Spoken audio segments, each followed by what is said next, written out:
Hi, I'm Mark Govan with ABC Tropical Plant Nursery and host of Florida Gardening radio program, which airs every Sunday morning from 7 to 10 a.m.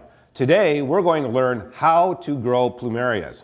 Now, plumerias are one of my favorite plants, and in order to grow plumerias properly, you're going to need several things. First of all, you're going to need a plumeria cutting, as we have here today. You have to have a plumeria cutting if we want to start growing plumerias.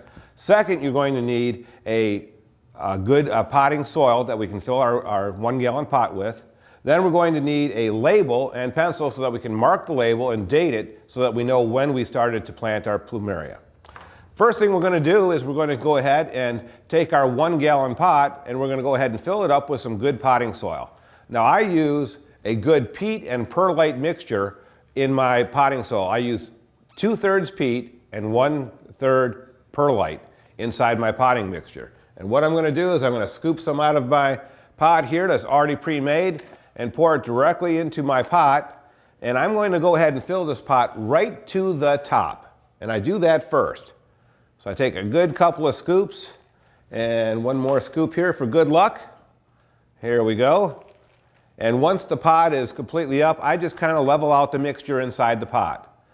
Now, when you decide to plant your plumeria, you have to remember that there is an up and a downside on every plumeria cutting.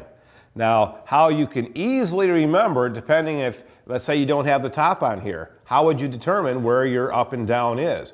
Well, if you look at the leaf scar on the plumeria, and the leaf scar is right here where my finger is pointing, the leaf scar forms a smile if it's the right side up. If the cutting was upside down, it would be a frown. So for those of you who have never planted a plumeria cutting before, it's very important to know which side to plant if you want to have your plumeria to grow. Now it's time to go ahead and plant the cutting into the mix. I generally fill my 1 gallon pot up all the way to the top, as I said, and now I'm going to stick it directly into the center, and I stick it in about halfway or about 3 to 4 inches. Once it's in the pot, I'll tamp around the cutting itself to secure the cutting in place. Then, very important, I'll use my thumbs on the outside of the container, and I'll actually push the dirt around the outside of the container to make sure that the plumeria is secure in the container itself.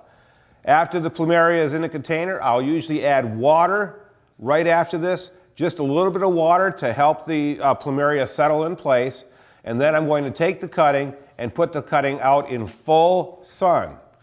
Now, a plumeria does not need any additional watering until the leaves start to grow from the top of the plumeria. After the leaves have started to grow and you start to see them get longer and longer, at that point the roots will start to form in the pot. That's the key time to go ahead and start watering your plumeria. After that, just water it on a regular basis, light waterings. But one thing to remember, I never like to put a pot to gather water under my plumeria cutting because that could tend to lead to your plumeria rotting. So don't put any catch basin underneath your pot. Let it stay out in full sun, and you are going to be able to grow your plumerias just like the professionals. I'm Mark Govan with ABC Tropical Plant Nursery, hoping you can grow plumerias as well as we can.